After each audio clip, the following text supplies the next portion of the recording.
I'm co-host James Ash. And I'm co-host Phil Scaife. Welcome to the Business Lockdown.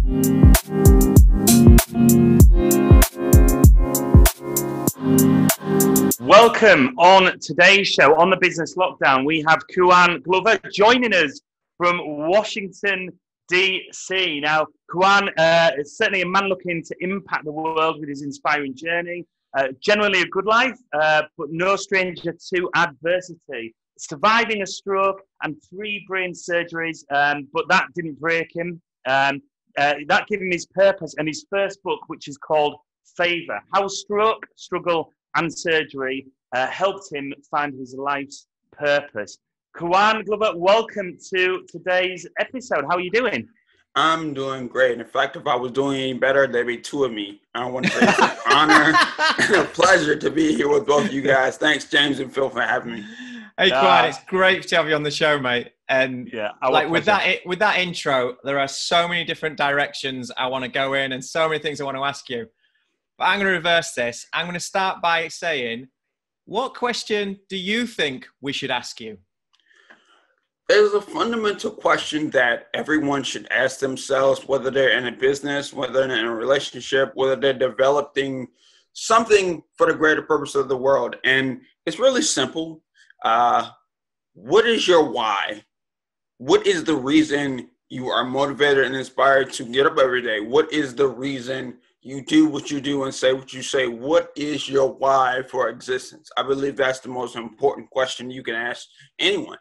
Yeah, awesome. So given that question, we're gonna get on to like your where you've come from and where you got to in the book and everything else. I'm just interested, Kawan.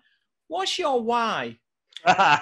Yeah, when I think about my why, it doesn't go without saying my story, the brain surgeries and the stroke and all the things I've been through. And I look at myself, and now 6 years away, after that journey took place, and now my story, my trials and triumphs embody hope, and I want to be the small breeze that gets the ember to burn brightly. My why is that I want to inspire hope and change. And the reason because I almost died several times, and I believe my story, my journey, my testimony will inspire others to take hold of themselves and really use that story to say, hey, I don't have to go through those hard things. My why is because I want people to use hope as a catalyst for the change and the ultimate victory in life. That's my why, and I'm sticking to it. Yeah, amazing drive. Should we start 6 years ago? Because it sounds like you were clearly different 6 years ago. Yeah, at the age of 20, I was an athlete. So I had played football, I had run track, and when I got into university, I boxed for the first semester. And careless, go lucky, 20-year-old, not concerned about my health, not concerned about my mental health, not concerned about money. I was just going through life, and I'd done well in primary school, so I was just like, this is going to be a breeze. And my first semester, it was reinforced because I got a 3.75 on a 4.0 grade scale. So I was like, oh, this is going to be a breeze. And because my emotional state had been used to repressing things, all those things began to bottle to the surface when you're not under the safe guidance of your parents. And, at some point when you shake a soda up enough, the pressure has to go somewhere. So it ended up exploding out of me in a suicidal attempt and an outburst when I just decided, you know what, I'm just going to walk in front of this car, and whatever happens after that happens. And surprisingly, there was someone there, that saved my life, and that was in the fall of 2013. So that's when I first started to notice things were a little wonky on my end of it. And then that next semester, I got into the business school at my university, and I started a finance major. And then that summer, things really began to get worse. I started to lose my balance. I started not to be able to see straight. My arm when I'm driving, my arm would drift off the steering wheel. And at this point, it's already life-threatening. But again, I'm 20. illness is not in my frame of mind. I cannot fathom the fact that something can be wrong. And then when I went to my mentor's house, we were working in finance realm, and he just looked at me for a minute, and I looked up and I was like, yo, what are you looking at? And he was like, dude, are you okay? And in my head, the words came out very smoothly. Yeah, I'm fine. What are you talking about? But to him, it sounded like a CD or a record was scratching. And he was just like, you're not okay. You need to leave. And, you know, as a man to another man, my ego, my bravado stuck out. And I was like, no, I'm not leaving. I'm going to finish this work. And then his wife came downstairs, and I got up immediately because I didn't want any drama with her. And I went to the hospital. I went to the doctor. He did some tests. He sent me to a hospital. They ran some tests. And 6 hours later, they just, there's a lesion on your brain. And I was just like, okay, get it out. Like, why are you telling me there's something there? If you're going to fix it, fix it. And then, you know, again, a 20-year-old mindset where things like that don't register, because I'm sure now if someone had told me there's something in your brain, I'm like, oh, crap, need to fix this. Where do we go from here? I'm just like, yo, get it out. So they sent me to another hospital, and then they did an MRI and found that it was something called a cavernous malformation. And I was like, again, I don't know what that means to me or anybody around me, so please just get it out so I can go back to school. They sent me back home to monitor. They said, come back if your symptoms get worse. They did get worse. Got blurred vision, double vision. I started losing my balance, and they operated on my brain August 15th, 2014. And that was my first brain surgery. And then, again, being 20, a week later, I went back to school, and within a month, I deteriorated again. I had a stroke. I had a headache for 13 hours. And, you know, my mom kept telling me not going anywhere, not doing anything, and didn't listen. One night, it was September 17th, going into the 18th, 2014. I threw up water, lost a lot of my vision, and my right arm and right leg became useless. I called the ambulance. I called my mom, and I was like, I think I'm having a stroke. So that was like chapter 1 of everything unfolding in my life, turning upside down. And then one of the biggest pivotal points for me, and this is like one of the first sticking points in my journey, in rehab, when I was recovering, at the end of rehab, they have this thing called an outing. So the people that are in rehab with you go out into the community and see how they can handle just being out and about. And one of the tasks we're assigned is handling finances. So it's one of the people in my group in line, and there's another woman in the line, and then there's me. And as the guy struggling with the transaction, I noticed the woman let out this, like she was tired and frustrated and waiting. And I was like, she can't be serious. Like, you don't know what this person has been through. You don't know their story. You don't know what their difficulties are. And then that night I thought about it, and I was just like, wow, is that the way I had been viewing other people? Did I see other people that were not able to do the things I was able to do as an inconvenience? Was I frustrated? Were they impeding my progress? And something as insignificant as purchasing something from a gift shop? Is that the mindset, the mind frame, the way I thought about the world outside of my person? So that was a big pivotal shift in my perspective on just viewing other people and understanding, imploring some sense of empathy to the rest of the world that a lot of people today don't have for other people. So that was a big perspective shift that turned, started to right my world, if you will. Kawan, you mentioned rehab there. And was that physical rehab with physiotherapy, or because I know we're looking at your book, you've come through an opioid addiction, and without actually delving in, which we will do, was that linked with actually pharmaceuticals, the big like actual the medicine that you were needing to deal with the pain for your recovery, and you do hear with that, or was that something that you took on due to like emotional struggles? Where did the opioid addiction come into your life? So the opioid addiction didn't arrive until 2016. So that was 2 years later after the second surgery. This rehab was for physical and occupational rehab. So just to get the motor functions back from the stroke. So after I had the stroke, I want to say I was operating at about 30%, 20% on my right side. And after that rehab stand, working with physical therapists, working with occupational therapists, I got to about 80 or 90%. So it was a good prognosis that I will recover because the stroke affected my dominant side. So a lot of the motor function, neurological links were already there.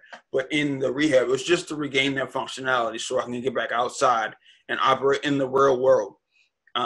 Following that, I went back to school in the spring 2015 semester, finished out the year, and that summer, I fell into a massive depression. As I said before, I had been athletic, I had competed in sports, and now I had to face the reality that my body did not operate the same.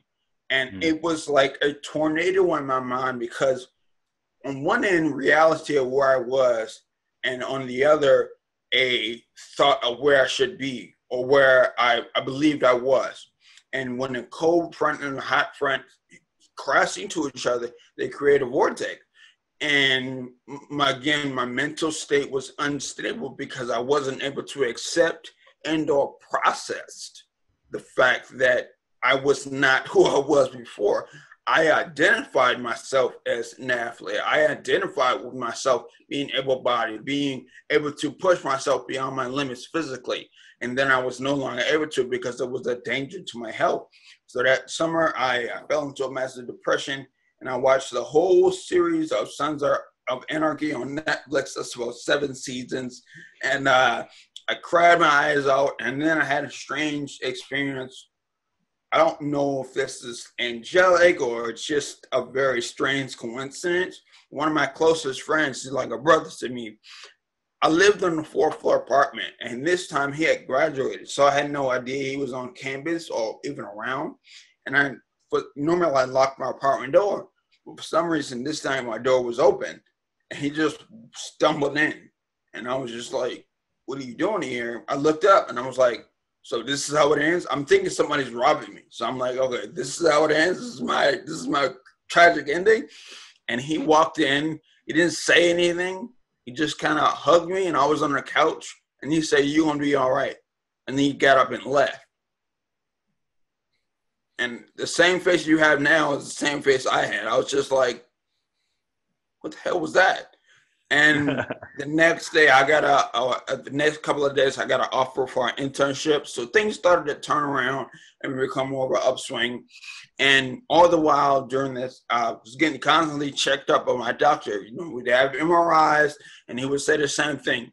Dr. Jonathan Sherman at GW Hospital, he would say, "Hey, it looks good. Your scan looks there. There's something there, but everything looks good." And he would say this over and over again. And then in September, we had another appointment. And he said, he came into the room, and I can tell his body language, his demeanor was different. And he sat down with his head down. He looked up. And I don't know how to tell you guys this. My mom and dad are in the room, and I'm in the room. But I think your mass is going back bigger and faster. And we're probably going to have to operate. And instantly my mom broke down, and my dad was just kind of holding her. And I don't know what it was in me. I guess I wanted to be some type of hero. So I just blurted out, "Sign me up for the next day." And everybody was just like, "What are you talking about?" Like, I was just like, "We're going to get this done. Sign me up for the next day." And he was like, "You don't want to think about it?" And I was like, "I thought about it.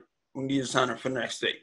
So we signed up for October 1st, and in between that appointment and October 1st, I decided I was tired and I was done fighting. So I decided within myself, hey, if I don't wake up from this surgery, so be it.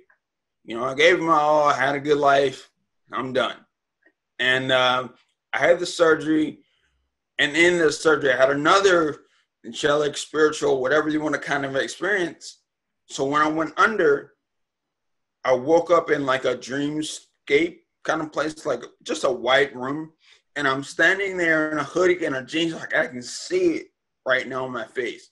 And I'm throwing punches, and I'm like, I'm back to my boxing days. And I'm like, wow, everything's working. I'm throwing combinations, and everything's working. And then it starts to rain. And the rain is not blue like water, but it's black like my shirt.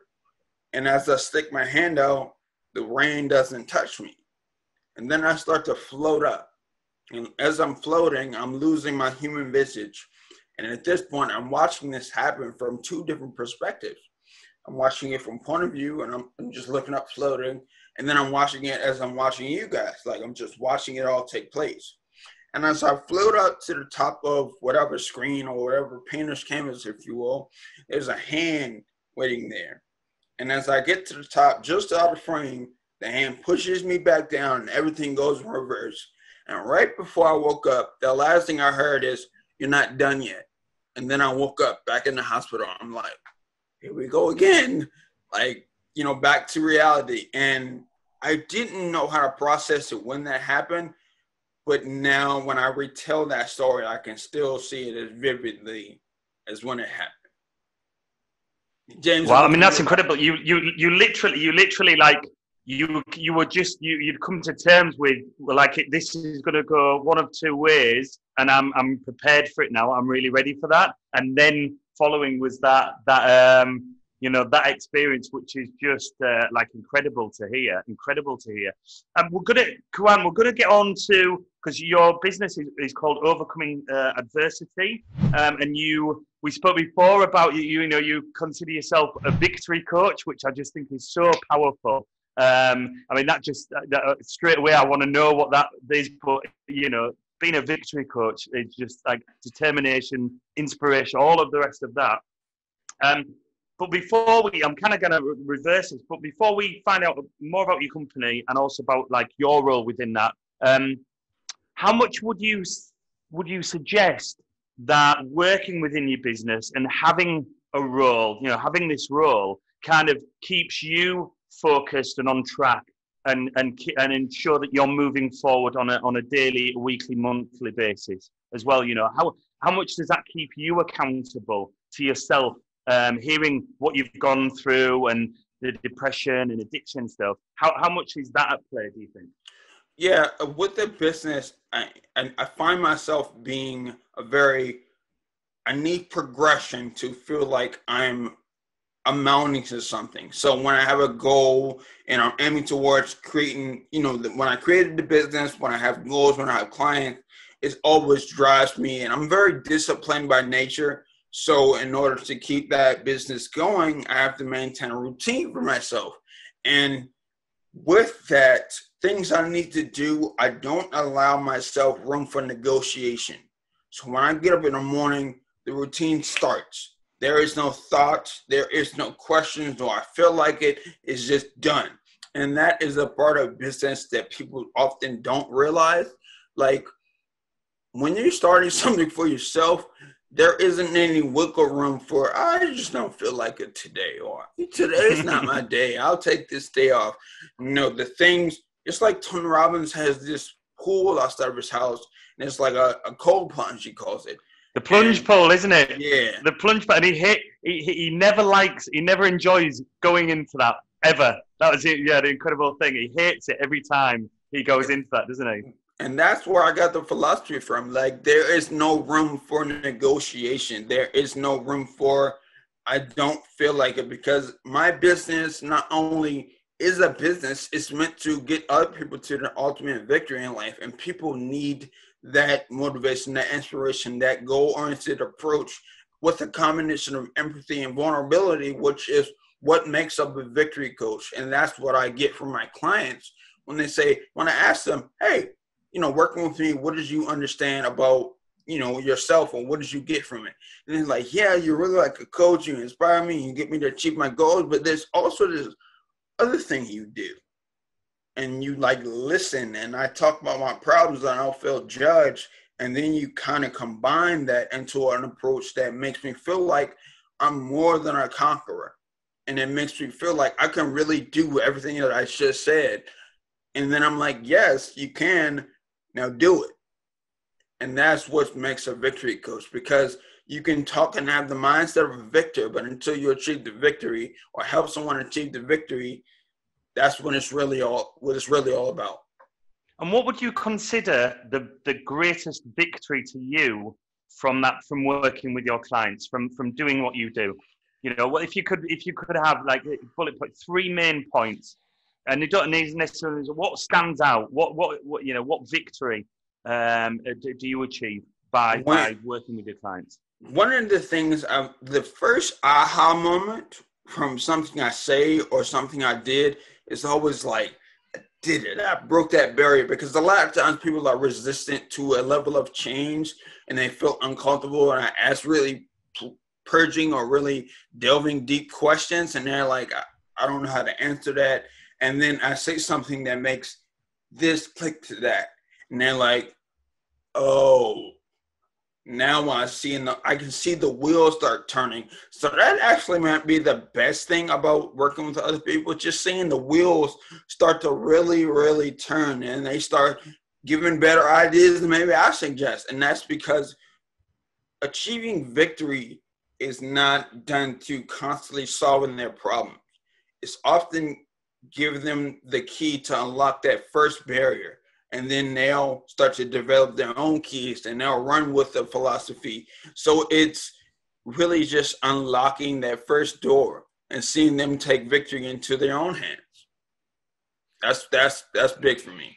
Is there a common trigger point that provokes someone to get in contact with you, to work with you, because they've identified something? Yeah, a lot of the times it's either my story, but it's often, when we have the first consultation, they put the blame here or there, and I get them to realize the person that's giving you the most trouble, the obstacle you are facing is not external. It's a person staring back at you in the mirror.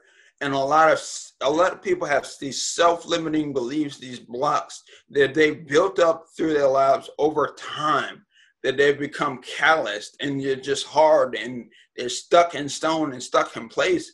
And my gift is to just get them to see it from just a slightly different vantage point, and to allow them to see how that block, how that self-limiting belief is really impeding your progress to your success. Almost giving them back control. Yeah. If it's external, it's out of their control. Exactly, because oftentimes we are our worst enemy. And I'm just getting to see that it's not your partner, it's not your boss, it's not your dog, it's not your family. It's the way you're interpreting all those relationships. It's the way you're interpreting the feedback you get from them. You can't control them, but you can control how you respond. And then from there on, you can really start to see change. Yeah. We spoke before, Kawan, that your clients are aged between 25 and 35. And has that been something that has been organic? And if so, is that due to do you think that's down to your age, or how you connect with people, or have you purposely targeted, gone out to gain those clients within that demographic, within that age range? Yeah, it's definitely been organic, because when I started this again, I didn't know what I was doing. When I started the business, I'll be completely honest. I filed for the LLC and I was like, yeah, I get a business. And then for months, it was just like, well, my clients, who the people going to work for me? So it was a lot of the initial clients were a lot of deals where I would do a free month of coaching, and they would give me a testimonial and things like that. But it was organically, because these are the people that knew me in university, and they would tell their friends and a lot of people in the same age group. But as I put this book out, I'm getting to a lot more different audiences and a lot of different circles of influence. The clients are going to start to vary, but I think it's also easily relatable for someone in that age range to relate more to me versus coaching someone that's 50 or 60. And then like, I have more life experience than you. What can you actually do for me? And there's nothing wrong with that. I mean, it's kind of true. You've lived twice the life I've lived already. But I think it's been basically organic. So my question was, how has that changed? And then you spoke about the release of your book, and we touched on that a little bit when we first met. How did that process look like? Over what period of time? Did that involve in terms of creating the book and writing, finishing it? What was that process like? Man, okay, so I started the book in July of 2018. I picked it up, put it down, picked it up, put it down, picked it up, put it. I didn't get serious about it until I was able to let go of the guilt I carried. And that was just the guilt surrounding my situation, often causing people to worry. And in August of 2019, I was just like, you know what? When I was able to I said to myself, literally, I looked up at my ceiling. I was like, everything that happened to you is not your fault. You need to let that go. And that's when I started really getting serious about writing the book. And it took about a couple of months to write the first draft. Then I got to my editor, and she was like, this book is crap. And I was like, okay. And for a minute, I was just like, that's my life. Like, my life is crap. So I rewrote it, and I really put it all on paper this time. And the way I thought about writing the book, at the time, I had been reading Stephen King's It. And I grew up reading Harry Potter and James Patterson. It's a memoir, but I wrote it like it was a fiction, and I was writing a script for a movie. So the way I describe scenes, the way I use words, the way I set up character dialogue is all in that vein of, it's a good story, even if it wasn't real. And that's how a lot of people are gaining, like, just got raving reviews yesterday. I love this story. I'm just so inspired. And that helped me, I love reading. So growing up, I read all the Narnia books and all the series of unfortunate events. And that led to my unique writing style. I'm able to adopt that really descriptive fiction style into a nonfiction memoir. And, after I realized I could actually write, and I didn't need to write the book they wanted me to write, or they wanted me to write, I wanted to write the book I wanted to write, it became all smooth sailing. And then once I went through the editing process, got people to read it, run through Grammarly, then I put the book out, and I haven't looked back since. Yeah. It's quite interesting what you said there, that you started from a point of feeling guilt, and that guilt from what you'd put on other people, presumably family members, etc., what you've been through and how you pursue, which is taking too much ownership. Guilt is taking too much control and ownership. And now the people who you're attracting to you are people who are not taking enough control and ownership, almost not feeling enough guilt to make the change internally. Right. It's interesting. It's almost like I had enough guilt to spread around. So with my clients, I give them a little bit of guilt just to bring them enough to unlock their potential. Yeah, absolutely, and get in balance, get aligned. Yeah. And balance is a really core principle in my life. And when I imply empathy, I like to say vulnerability is my superpower. Empathy is my better choice. And when I look at people in the world today, the division, the turmoil, the unrest, I often see people demonizing one side or another person, and I'm not able to do that. I see logic on both sides. I see empathy on both sides, and I extend empathy towards everyone, and the world works better when it's in balance. When there's too much of this and not enough of that, it's just in turmoil. So yeah. I want to bring both sides back down to a level playing field, and then if everybody just strive to be the most authentic, most real, most version of themselves they could be, I think the world would be a lot better place. And that's my overall message, not just in my book, not just my coaching, but just my foundation for everything I do in my life now is gratitude. So when I get up in the morning and my feet touch the ground, right before my routine starts, and I got like a millisecond before my body's like, hey, your routine is starting right now. in that millisecond, I'm like, you know what? Everything that happens after this moment is a bonus, because I'm not guaranteed to make the next step. I'm not guaranteed to blink again. This could be my final moment. So I am grateful for everything that's happened before and everything that's about to happen in the future. But I'm most grateful for what exactly is happening right in this moment. And from then on, everything is sunshine and roses, even when it's dark and cloudy outside. Do you feel like you can be present then? Like in the moment now? I absolutely, you know, a lot of interviewers have asked me, you know, what do you think about the future? And I often say, only thing I'm thinking about right now is your next question.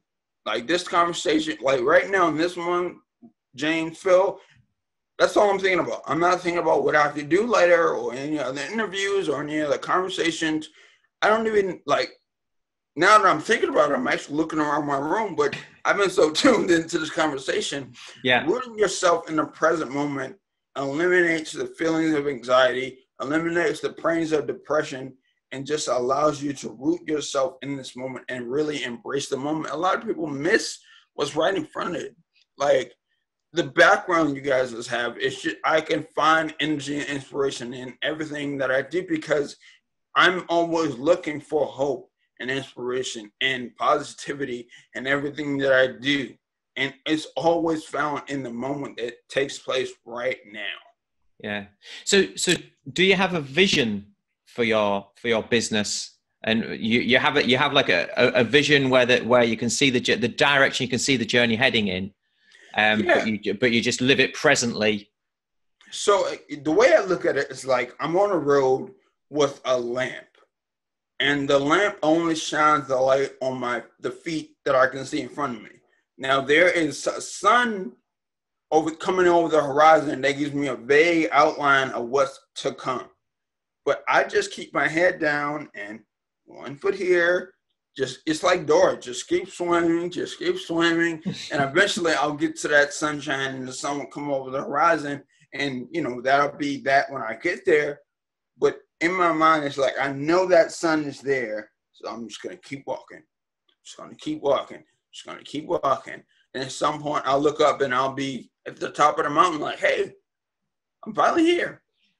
So what parts of that sunset and that do you know that are your northern star? That what are the things that you see?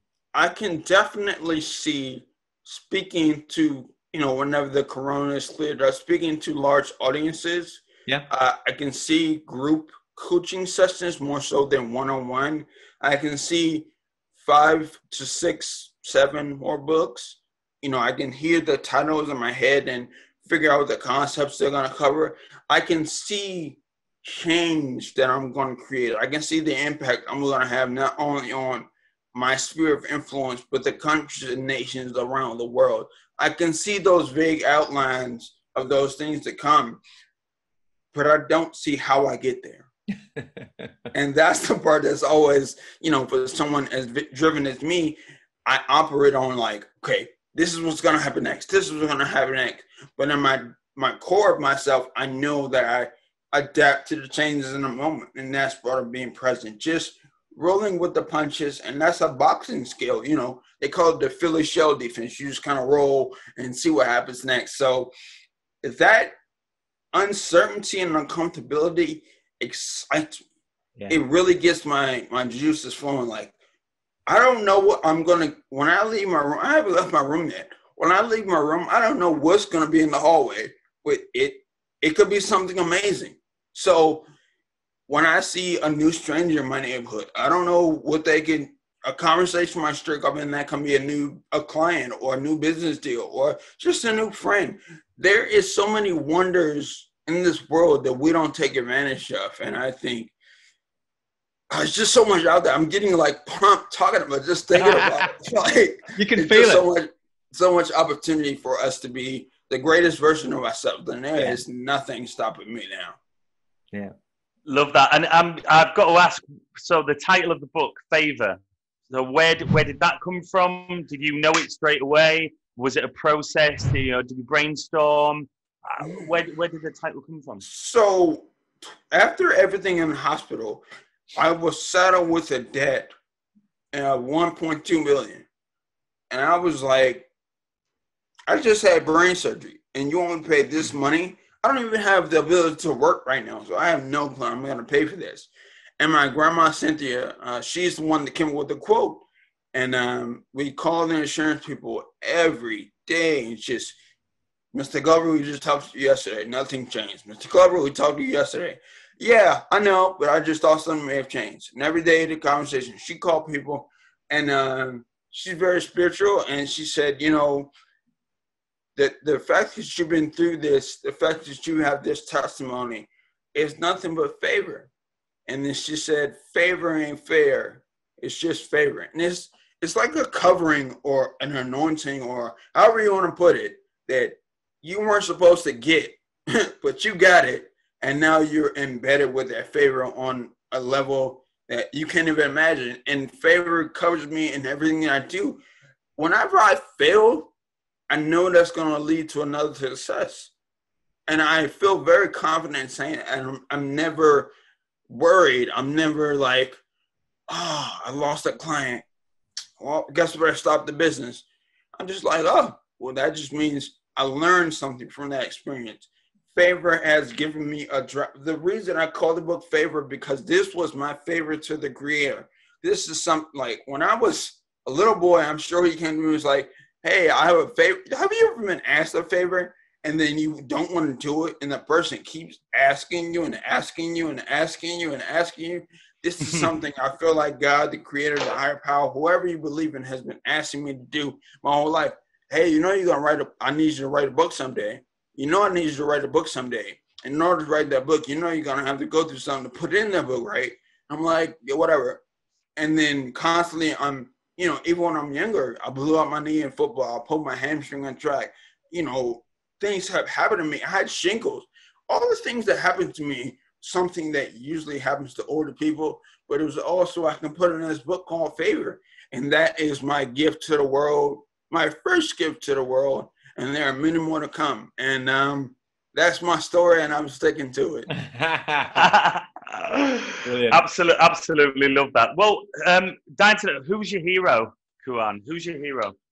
Yeah, I like what Matthew McConaughey said about my hero is me in 10 years. Oh. And it, because... That was his Grammy speech, right? His Grammy speech. And he's going, and what happens when you get there? Oh, no. My hero is me 5 years from there, 10 years from there. Yeah, exactly. And it, you know, just like you said, Phil, when I get 10 years from now, I'll see another shimmer of an image and another shimmer of an image, another shimmer. And, you know, that person is constantly looking back like, come on, you're almost there. You're almost there. You're almost there. And that gives me a drive and a goal and a reward to look forward to 10 years down the road. But I've had to choose an outside person. It's definitely my grandma, Cynthia, who was never worried or shaken or bothered by my ordeal because she always knew I would pull through. So yeah, those are my heroes. Yeah. Love that.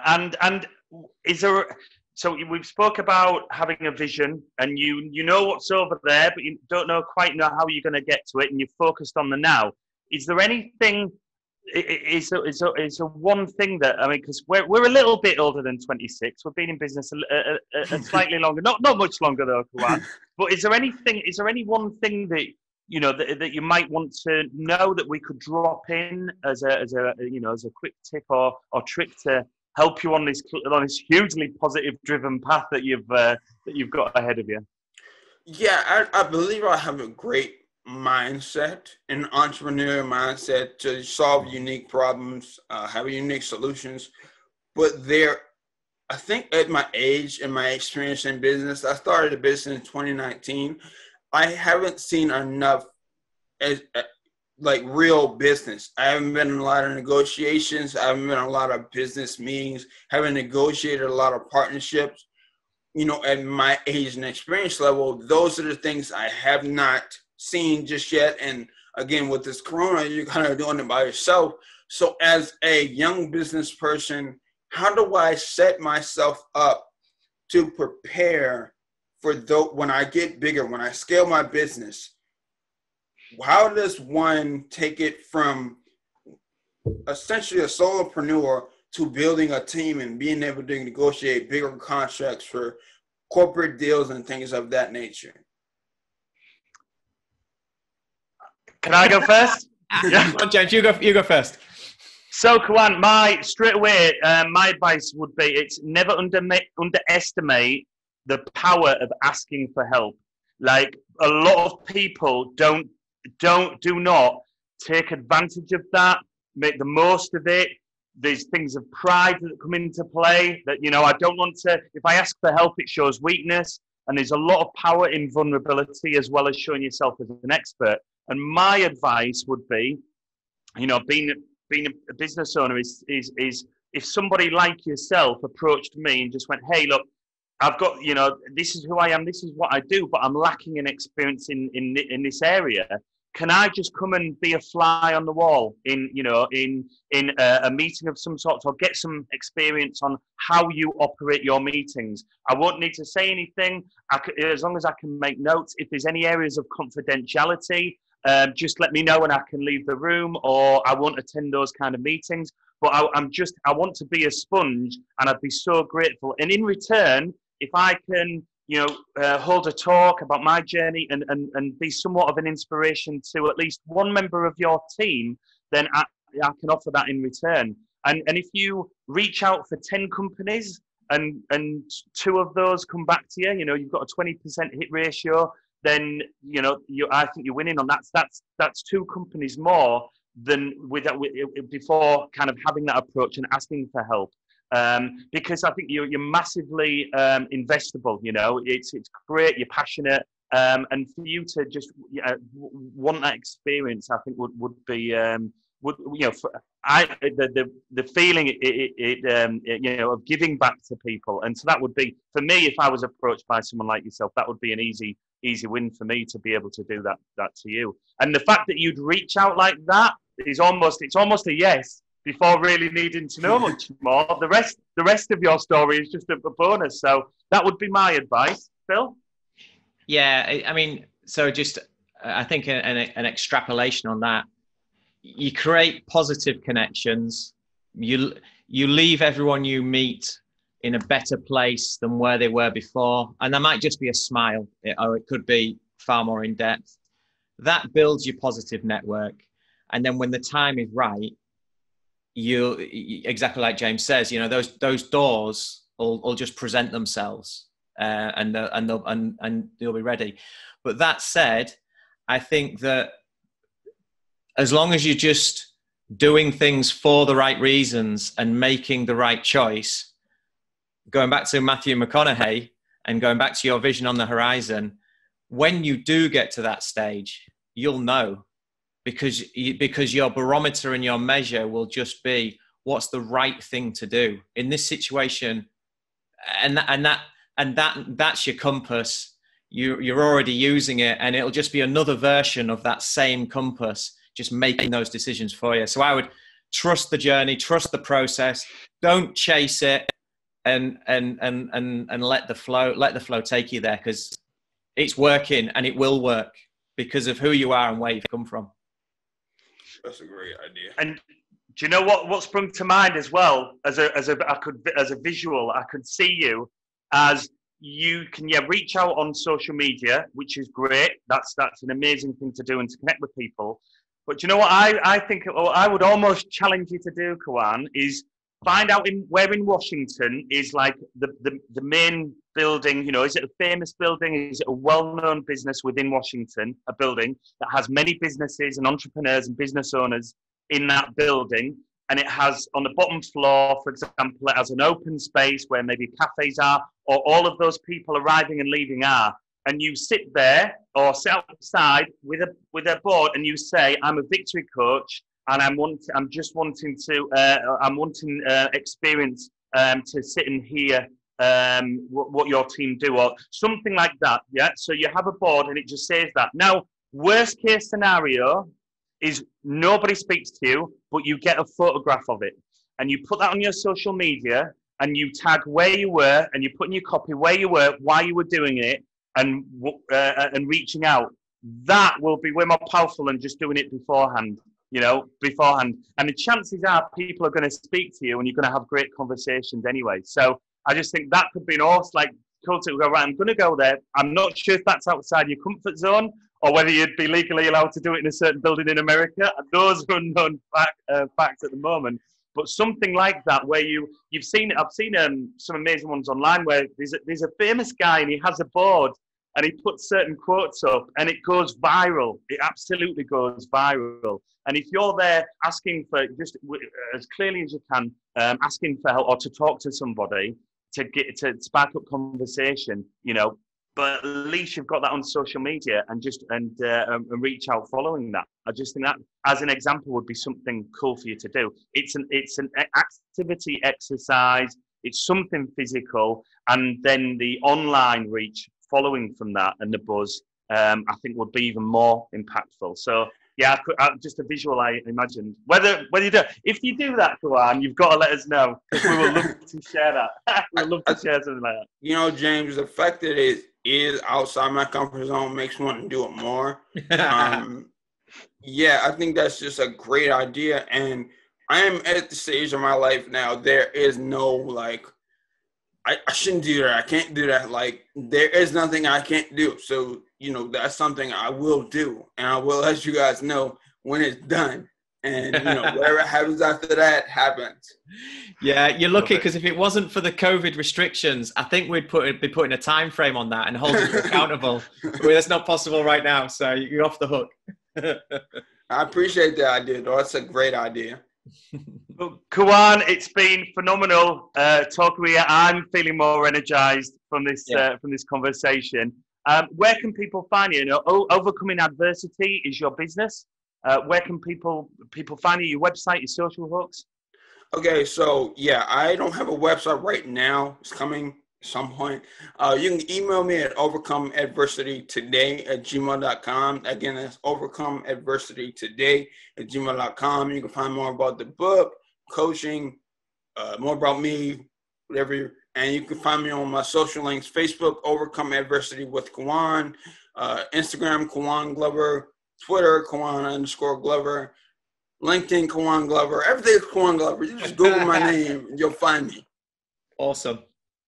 Thank you so much, mate. It's been an absolute pleasure. And then you've got a lot more of your day ahead of us than we have now. So enjoy the day ahead. And we'll certainly look forward to speaking with you again soon, Kawan. Yeah, thanks very much, Kawan. Thank you. Thanks, mate.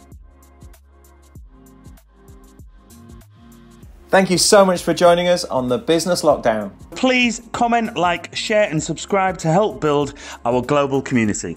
We look forward to seeing you all soon.